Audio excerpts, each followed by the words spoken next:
Assalamualaikum students. I'm your teacher Muhammad Wakar, and it's our lecture number 2 on this unit number 22 that is progress play in one act. And before going to start today's lecture on the reading and translation of unit number 22, this play, I actually want to go back to the previous lecture that we had on introduction and analysis of this unit. So, students, in the previous lecture, we discussed some of the important points that I have written here. So, first of all, we defined one act play in our previous lecture, and I told you that what is one act play, and I gave all the necessary details for it. So, we defined a one act play is a play consisting of only one act, यानी एक ऐसा play जिसमें सिर्फ एक act होता है. And I gave you an example कि जैसे हमारे पास एक घड़ी है तो उसके अंदर जो major play an act is a major division of play. जैसे घड़ी में मेजर डिवीजन सबसे क्या होती है, एक घंटा. तो घंटा सबसे बड़ी डिवीजन घड़ी में हो सकती है. तो इसी तरह प्ले में जो सबसे बड़ा पार्ट, बड़ा पोर्शन होता है वो एक्ट होता है. You can understand it as an episode. जैसे आप देखते हैं ड्रामा वगैरह, तो उसमें एपिसोड जो होता है एक मेजर डिवीजन होती है. तो उसके थ्रू आप समझ सकते हैं कि एक्ट जो है वो भी सिमिलर है एपिसोड की ही तरह. ठीक है. Then act and scene. So अब मैंने आपको बता दिया कि एन एक्ट is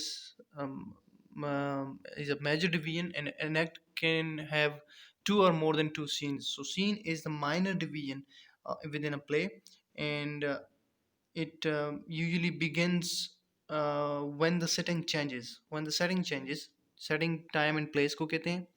और जब भी कोई भी सेटिंग किसी भी ड्रामा के अंदर चेंज होती है तो उस चेंज ऑफ सेटिंग के साथ ही सीन चेंज होता है.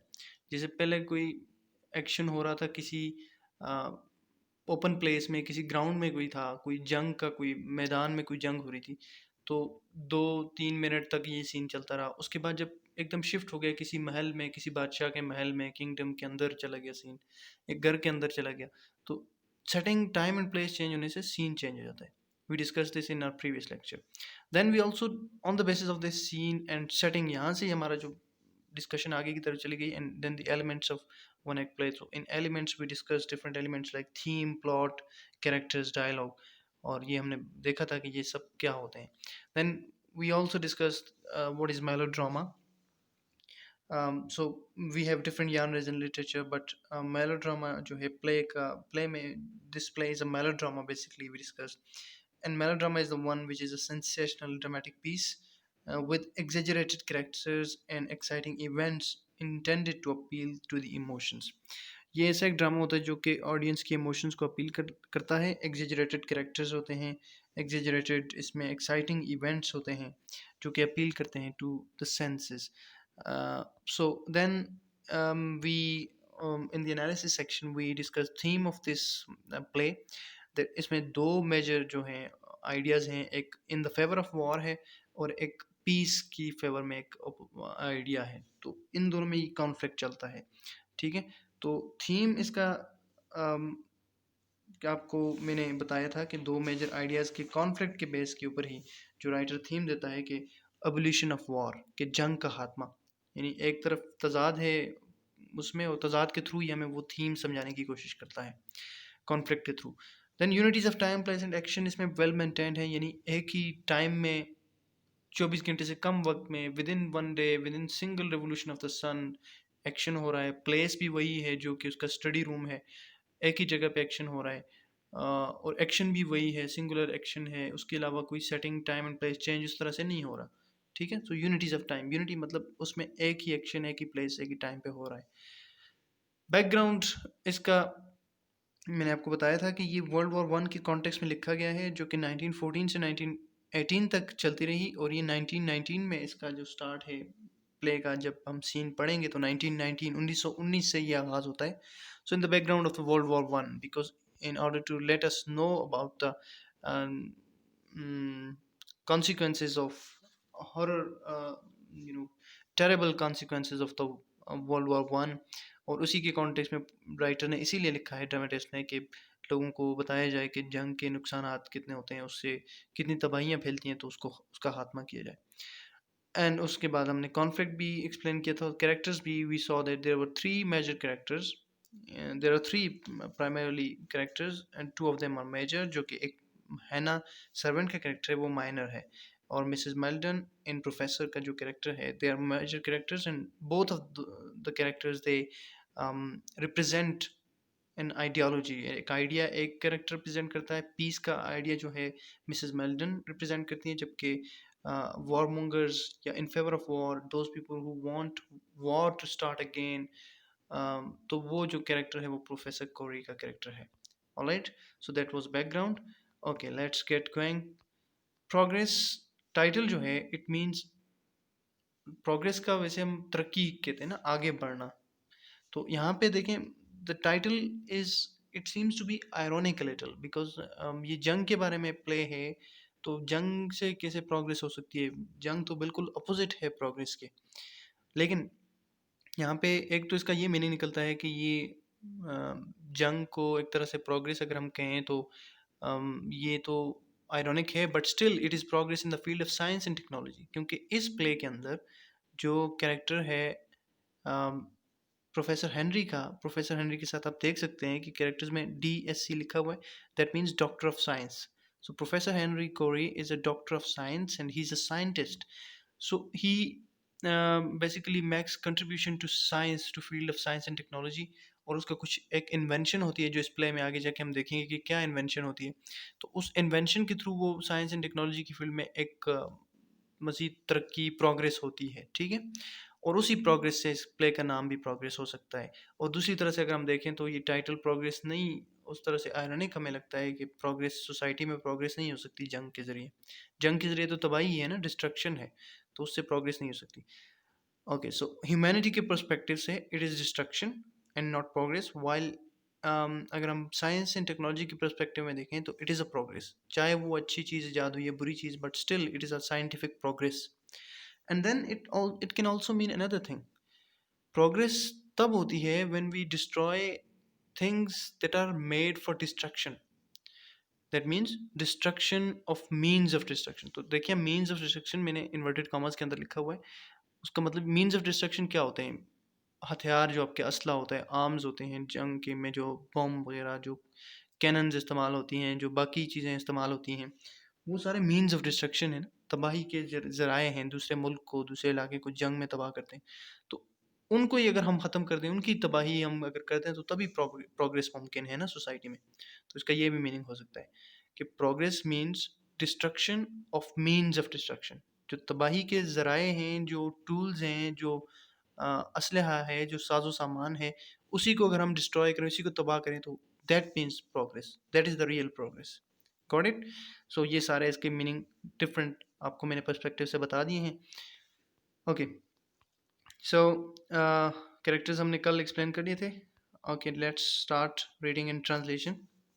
सो I will start off this with the question, what is the setting of the play? So ये क्वेश्चन आपने माइंड में रखना है कि what is the setting of this play.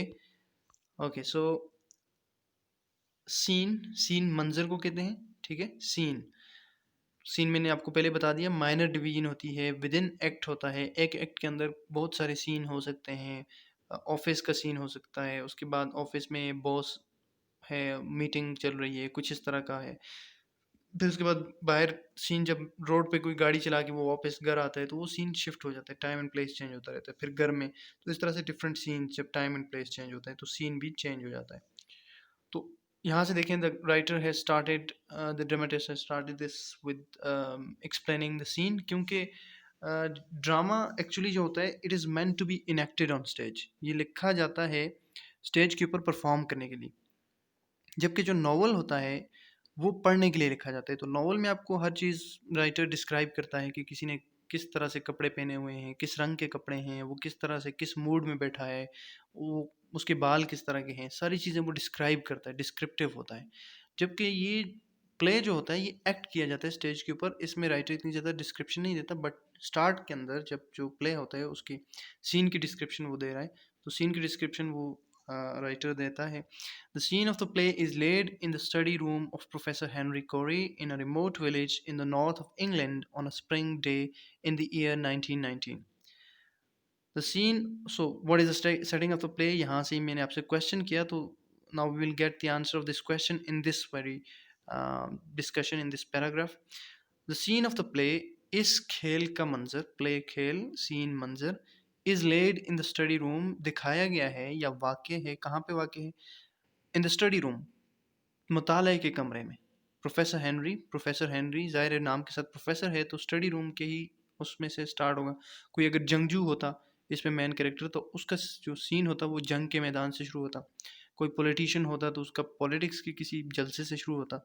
इसी तरह कोई जज होता तो किसी अदालत के सीन से उसका ड्रामे का आगाज़ होता. तो अब देखें ये प्रोफेसर है, साइंटिस्ट है, तो ज़ाहिर है स्टडी रूम से ही सीन को शुरू होना था. तो ये आप, आई होप कि आप साथ साथ राइटर का माइंड और उसकी जो स्किल्स हैं, ड्रामेटिक स्किल्स हैं, उनको भी साथ साथ समझेंगे. सो हेनरी कोरी का जो मुताले का कमरा है, उससे इस मंजर का आगाज़ होता है. इन ए रिमोट विलेज, अब देखें टाइम एंड प्लेस सेटिंग हमें बता रहा है, एक दूर दराज गांव है, रिमोट विलेज है, place in the north of England, England के शुमाली इलाके में, ऑन अ स्प्रिंग डे, एक बहार का एक दिन है, इन द ईयर 1919, 1919 में. तो देखें 1919, 1914 से 1918 तक वर्ल्ड वॉर वन हुई थी. उसके बाद एक after 1 year this play is, now the scene is after the 1 year of that World War One. So उसी की बैकग्राउंड में ये प्ले लिखा गया है, उसके एक साल बाद ये परफॉर्म हो रहा है.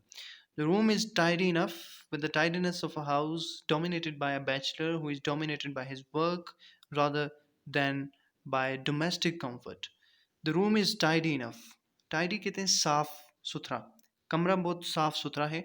With tidiness of a house dominated by bachelor, उस कमरे की सफाई के ऊपर गालिब एक और चीज़ आती है. यानी उस कमरे को जब आप देखेंगे तो सिर्फ सफाई, साफ सुथरा ही कमरा नहीं है जो आपको बहुत वाज़े तौर पे गालिब अंदाज में नज़र आएगा या पुरअसर तरीके से आपके सामने आएगा, बल्कि उसकी एक और चीज़ गालिब आती है, डोमिनेट होती है. Who is a bachelor, there is a person who is a bachelor, एक कंवारा शख्स है जो कि who is dominated over the tidiness of the house, जो उसके घर की सफाई के ऊपर ज़्यादा हमें गालिब नज़र आता है. और उसके ऊपर गालिब एक और चीज़ नज़र आती है, यानी ज़्यादा वाज़ेह एक और चीज़ नज़र आती है कि वो who is dominated by his work, जो काम कर रहा है और उसका काम ज़्यादा गालिब नज़र आता है. यानी कमरे की सफाई भी आपको नज़र आएगी, जब आप उस बंदे की तरफ देखेंगे तो सफाई से ज़्यादा वो वाज़ेह, और उसके साथ साथ उसका काम, यानी बहुत ही डेडिकेटेड किस्म का आदमी हमें लगता है कि जो इतना खोया हुआ है अपने काम में. Rather than bye domestic comfort, ज़ाती जो उसका आराम है वो आपको उसके बजाय, देन यहाँ पे कंपैरिजन के लिए THN, देन कंपैरिजन के लिए, यानी ज़ाती आराम के बजाय आपको वो काम करता हुआ दिखाई देगा.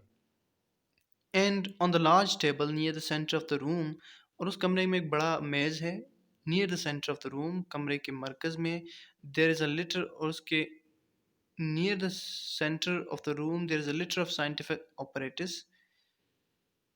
उस रूम के सेंटर में जो है एक बहुत लिटर, यहाँ पे वैसे तो लिटर गंदगी के लिए इस्तेमाल, लेकिन यहाँ पे ढेर है साजो सामान, जो साइंटिफिक उसका साइंसी साजो सामान है, जो ऑपरेटस उसके हैं, जो औजार हैं जिनके ज़रिए वो एक्सपेरिमेंट करता है.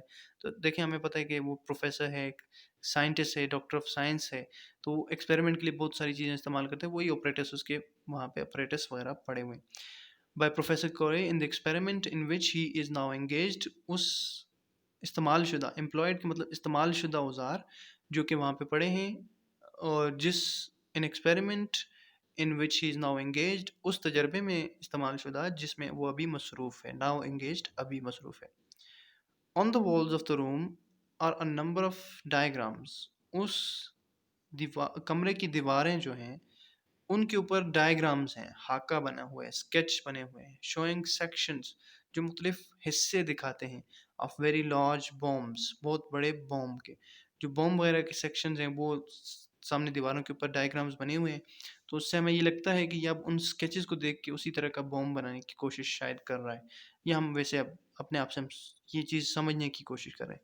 There is a model of a big bomb on stand underneath one of these diagrams, उन बड़ी जो हाके हैं उनके नीचे, अंडरनीथ उनके नीचे एक नमूना है, मॉडल है एक डायग्राम का, उन सब डायग्रामों के नीचे एक नमूना है एक बॉम्ब का, एक बड़े बॉम्ब का। There are sectional diagrams of aeroplanes and airships to be scene.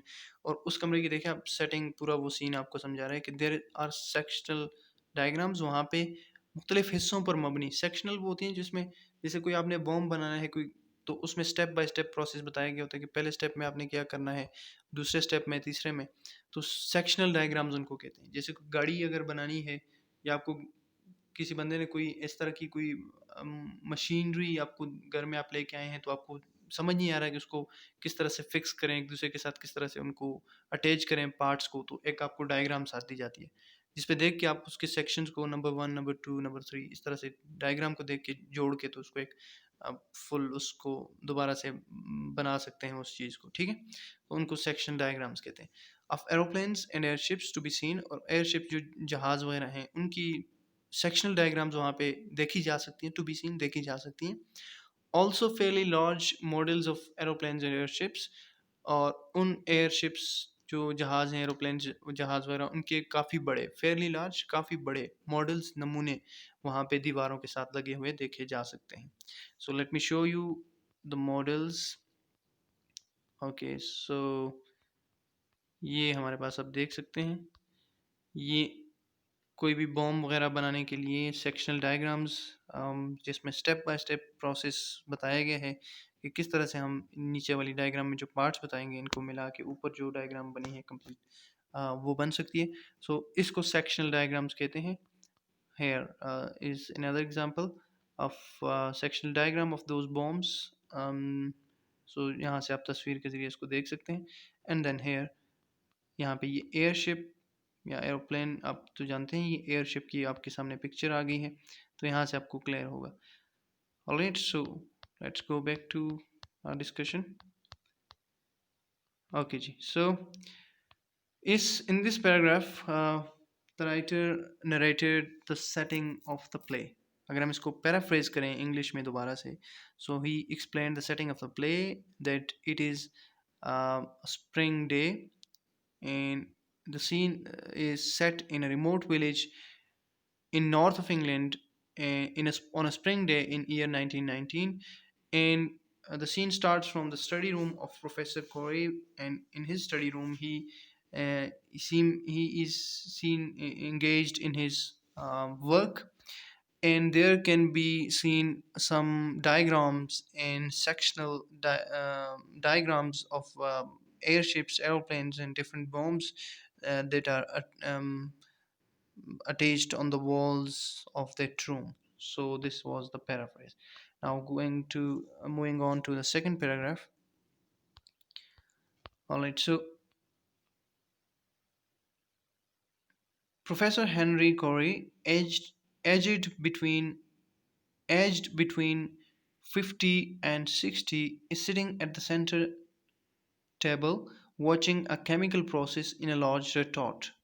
Professor Henry Corey जो हैं, जिसकी उम्र 50 से 60 साल है के दरमियान है, इस sitting at the centre table, वो कमरे के जो मरकज़ में एक मेज़ रखी हुई है, उसमें उस पर बैठा हुआ वॉचिंग देख रहा है अ केमिकल प्रोसेस, एक केमियाई अमल, इन अ लार्ज रिटॉर्ट, एक बहुत बड़े रिटॉर्ट भी ऑपरेटर्स को कहते हैं, औजार, ऐसी मशीन जिसके अंदर वो केमिकल प्रोसेस किया जा रहा है।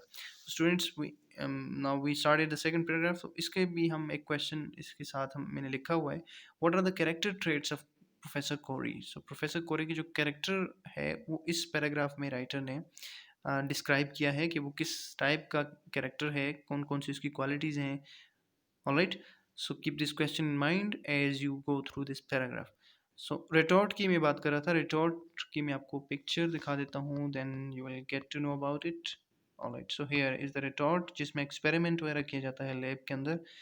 सो दिस वाज द रिटॉर्ट जिसमें वो एक्सपेरिमेंट कर रहा था professor, and you can see this person here. Professor की अगर आप इमेज माइंड में बनाएं तो it would be something like this, right? Okay, so here we go. He has cold humorless eyes. अब देखें उसके कैरेक्टर की ट्रेट्स बता रहा है आपको, खूबियाँ वगैरह बता रहा है कैरेक्टर की खूबियाँ खामियाँ क्या हैं। He has cold, cold कहते हैं सर्द, सर्द महर, ह्यूमरलेस आइज, उसकी आंखें सर्द महर हैं और उस संजीदा किस्म की हैं, ह्यूमरलेस संजीदा।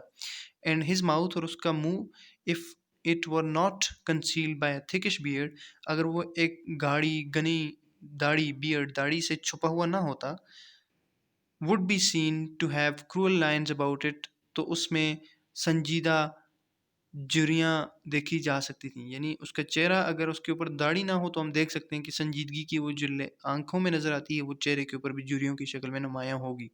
लेकिन क्योंकि दाढ़ी है, थिकिश है बियर्ड, तो उसकी वजह से वो छुपी हुई है। He does not, however, impress the casual visitor as a cruel man indeed.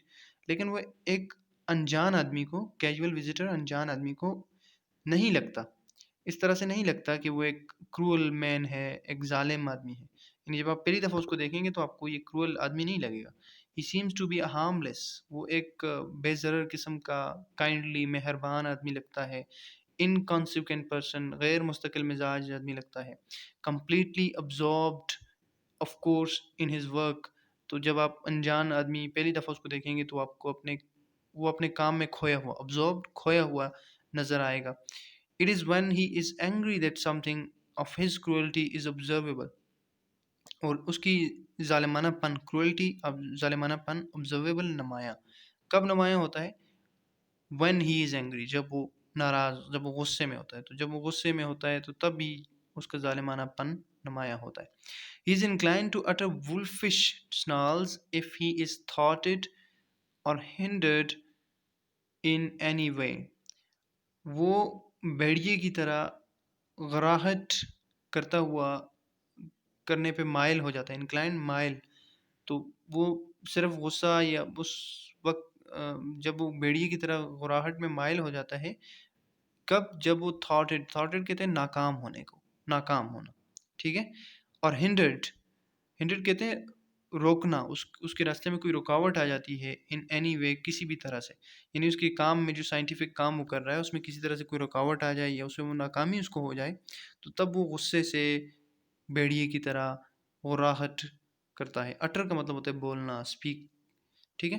But the most certain sign of his fundamentally cool character is his scientific work, scientific work जो उसका साइंसी काम है, यकीनी तौर पर यकीनी अलामत जो उसकी है, most certain sign of his fundamentally cruel character, उसके जालिमाना किरदार की बुनियादी तौर पर जो यकीनी अलामत है, श्योर साइन जो है, सर्टन साइन है, वो उसका साइंटिफिक वर्क है। यानी साइंटिफिक वर्क में अगर वो नाकाम हो जाता है तो फिर वो उसका क्रूल कैरेक्टर सामने आता है, ठीक है। Nothing is of greater importance to him than that, कोई भी चीज़ उसके लिए इससे, दैट का मतलब साइंटिफिक वर्क, साइंसी उसका जो काम है उससे ज़्यादा कोई और चीज़ उसके लिए अहमियत नहीं रखती। तो हम देख सकते हैं किस तरह का कैरेक्टर है, डेडिकेटेड है, कमिटेड है अपने काम की तरफ, लेकिन उसके साथ साथ क्रूल भी है, बाकियों की फिक्र नहीं करता, उसके लिए उसका काम ही सब कुछ है। A human being is of less consequence to him than the success of an even a minor experiment. एक ह्यूमन बीइंग जो है, एक इंसान की ज़िंदगी, इंसान उसके लिए कम अहमियत है, उसकी अहमियत कम है, लेस कॉन्सिक्वेंस है than the success of even a minor experiment, उसके मुकाबले में कम, बहुत छोटा सा अगर तजर्बा उसका कामयाब हो जाए तो वो उसको ज़्यादा अहमियत देता है, लेकिन एक इंसान को वो कम अहमियत देता है। तो he is bitter towards humanity. He regards the retort very closely, अब वो देख रहा है, रिगार्ड्स देखना, रिटॉर्ट उसी ऑपरेटस को, उसी मशीन को बहुत करीब से देख रहा है। Muttering to himself as he does so, और अपने आप से बातें करते हुआ हमें दिखाई दे रहा है, बातें करता हुआ अपने आप से, मटरिंग अपने आप से बात करना, एज ही डज सो, जैसे ही वो एक्सपेरिमेंट परफॉर्म कर रहा है, जैसे ही वो तजर्बा कर रहा है। Sometimes his mutterings are of satisfaction, बाज़ उसकी जो खुद कलामी है, मटरिंग खुद कलामी, अपने आप से बात करना, वो इत्मीनान का बायस होती, इत्मीनान, मुतमईन हमें लगती है, दिखाई देती है। समटाइम्स ऑफ एंजाइटी, बाज़ परेशानी में लगता है वो अपने आप से जब बातें करता है, यानी जब साइंटिफिक एक्सपेरिमेंट कामयाबी की तरफ नहीं जा रहा तो वो एंजाइटी में, परेशानी में होता है। वंस ऑफ रेज, बाज़ गुस्से में लगता है, that turns again to satisfaction, जो कि बाद में बदल जाती है इत्मीनान में। यानी जैसे ही साइंटिफिक प्रोसेस में वो आगे बढ़ता जाता है, साथ साथ उसकी एक्सप्रेशंस, उसकी फीलिंग्स भी चेंज होती जाती हैं। अ knock is heard on his study door, एक दस्तक उसके मताले के जो कमरा है उसके दरवाजे के ऊपर सुनी जा सकती है, but he does not here it. लेकिन वो इतना अपने काम में मशगूल है, मसरूफ़ खोया हुआ है कि he does not here it, वो उसको नहीं सुनता। इट इज़ रिपीटेड, वो दस्तक दोबारा से होती है दरवाजे के ऊपर। He leans forward to glance more closely at the retort, वो आगे की तरफ झुक के देखता है, ग्लांस का मतलब देखना, मोर क्लोजली ज़्यादा करीब से, एट द रिटॉर्ट उसी मशीन उसी अपरेटस की तरफ। एंड देन और फिर with a shout of player खुशी से चीखता है, राइजेज अप और चीखते हुए उठता है, इन कंटेम्पलेट्स और इसी बारे में सोचता है। The knock is heard for the third time, और उसके कमरे के दरवाजे पर तीसरी दफ़ा दस्तक खुद सुनी जा सकती है। लेकिन वो अब इतना अपने एक्सपेरिमेंट में बिजी है कि वो उस नॉक को भी नहीं सुन रहा या उसको आंसर नहीं कर रहा। तो यहाँ तक जो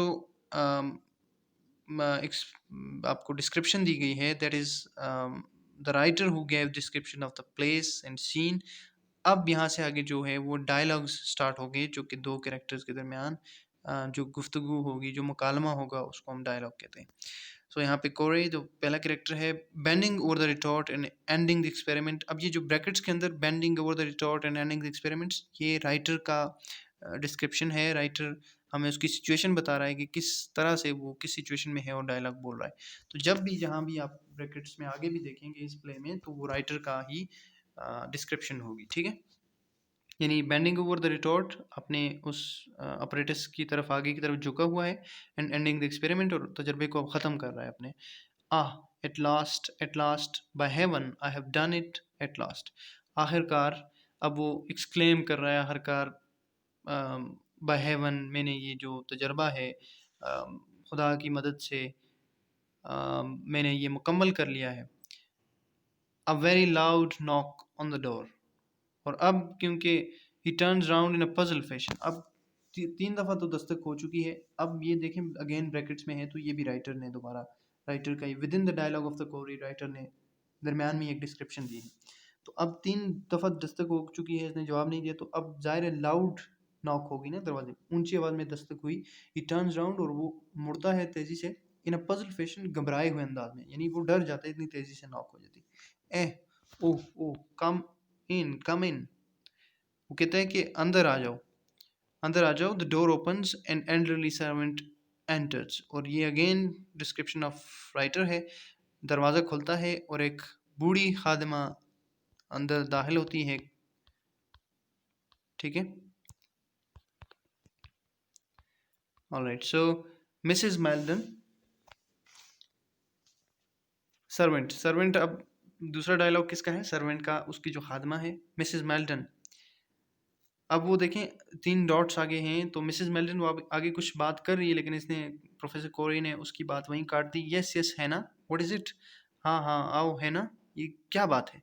तो अब देखें यहाँ पे भी राइटर की टेक्निक आप देख सकते हैं कि जो पहला डायलॉग है उसके साथ उसने सर्वेंट लिखा हुआ है, उसने उसका नाम हैना डायरेक्ट नहीं लिखा हुआ, हालांकि पहले उसने, क्योंकि the writer wants the other character to introduce Hannah, introduce that servant by his by her name हैना।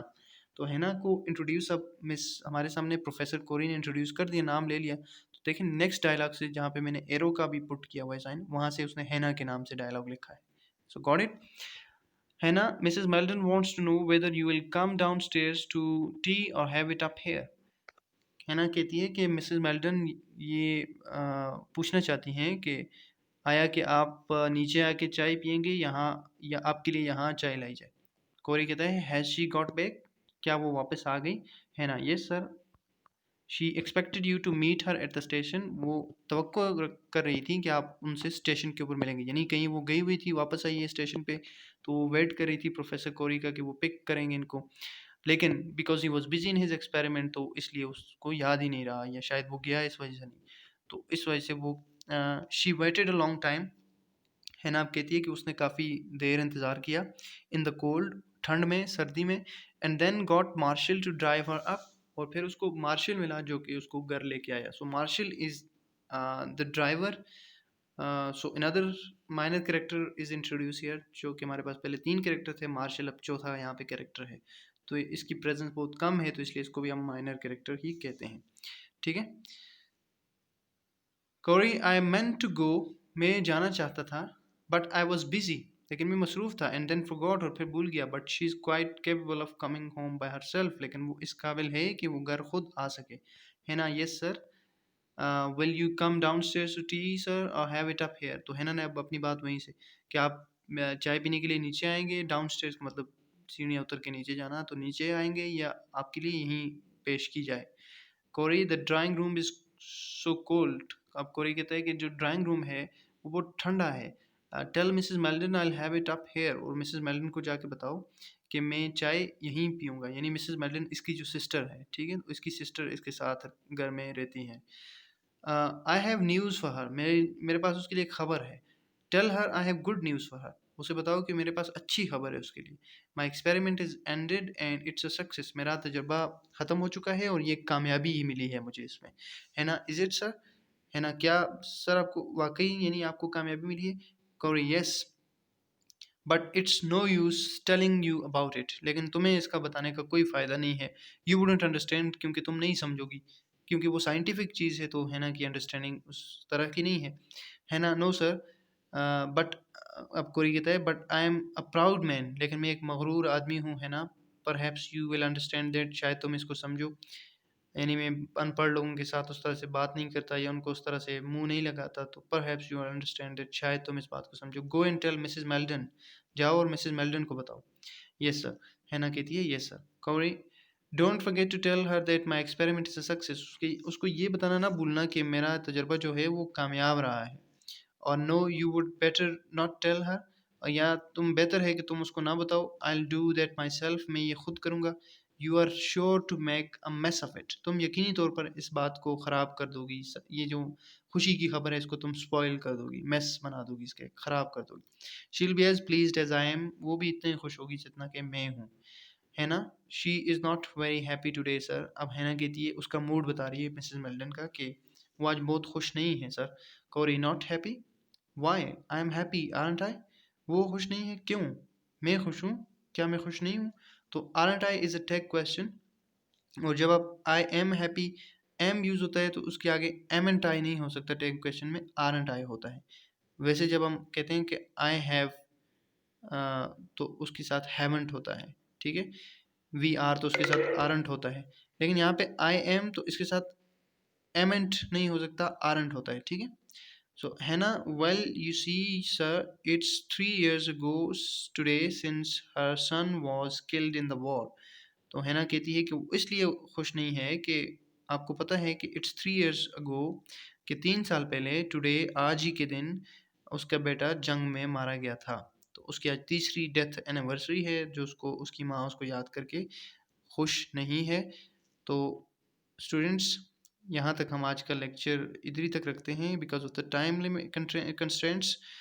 सो आई होप कि यहाँ तक आपको समझ आ गया है। सो ये सस्पेंस, ये यहाँ पे हम यहाँ तक हम आ गए हैं, तो अब क्या होता है इससे आगे हम यहाँ से देखेंगे। So in today's lecture if we you know sum it up again, ये सारी पिक्चर्स आप दोबारा देख सकते हैं। Alright, so in this lecture, in today's lecture, we basically we started with the question, what is the setting of this play? So time and place क्या है? It was 1919 after World War One. So World War One 1914 से 18 तक हुई है, तो 1919 में ये इसके setting जो है, year जो है 1919 है, and the place is study room. The scene starts from the study room, which is in a remote village in north of England. And professor Henry Corey was engage in scientific experiment. तो ये setting है, सारा scene यहाँ से start होता है। Then in the second paragraph I started with the question, what are the character traits of professor. So हम summarise भी उसी से करेंगे। तो कैरेक्टर ट्रेट्स उसमें हैं कि he is aged between 50 to 60 years, thickish beard है उसकी, ही इज़ बैचलर, बैचलर का मतलब कमारा है, उसने शादी नहीं की, 50 साल की उम्र है, but he was he is a scientist and he वो अपनी उसकी जो ज़्यादातर जो करियर तवज्जो थी वो स्टडीज़ की तरफ है, तो he never married and he is isolated figure, यानी अकेला है, उसकी कोई उस तरह की आइसोलेटेड फिगर है। ब्रिलियंट साइंटिस्ट है। Bitter human being, cold and humourless, हम देख सकते हैं कि वो कितना बिटर ह्यूमन बीइंग है, वो अपने एक्सपेरिमेंट को तो वैल्यू करता है, ह्यूमन बीइंग्स को नहीं करता। डेडिकेटेड साइंटिस्ट है, who is absorbed in his work. And then after the character traits, we saw that there were exchange of dialogue between Hannah and Corey about T and Mrs. Melton's coming back home. So this was all about today's lecture. So students, on the basis of this lecture, your homework is to write answers to the following questions. First question from the paragraph 1 is what is the setting of the play, and the second question from the second paragraph is what are the character traits of Professor Corey. So ये दो questions अपने separate sheets के ऊपर neat and clean लिखने हैं. And if you do not didn't get anything, if you have problem anywhere in today's lecture, you can ask questions freely. Thank you so much for watching. Take care. Allah Hafiz.